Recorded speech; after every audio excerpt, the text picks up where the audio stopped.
قالتهم عامله ايه؟ دول بيدلعوا يا باشا بشويه كسور على تربانه على كام جزع على كام خل. تعمل ايه لو وقعت من دور عالي وتقدر تتفادى الخطر باذن الله؟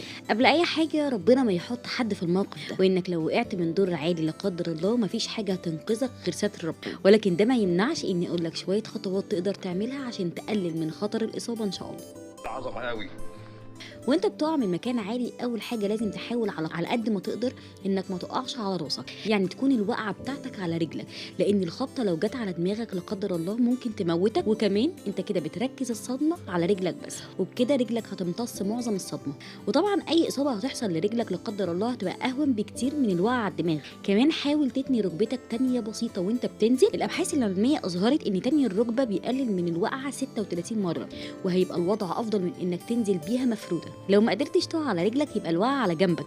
مهم جدا كمان انك تحمي راسك وانت بتنزل، حط ايدك حوالين راسك علشان تحميها. وانت بتنزل حاول تنزل على مراحل، يعني لو قدرت تمسك في اي حاجه وانت نازل، مبنى او شجره، بحيث انك تقلل من شده الوقعه عليك. خليك فاكر انك وانت بتنزل تبقى مسترخي، وانك بمجرد ما تقع ما تتحركش تماما حتى لو مش حاسس بوجع. وبكده تكون خلصت معلومه النهارده. استنونا في حلقات اقوى بكتير، وسلام عليكم.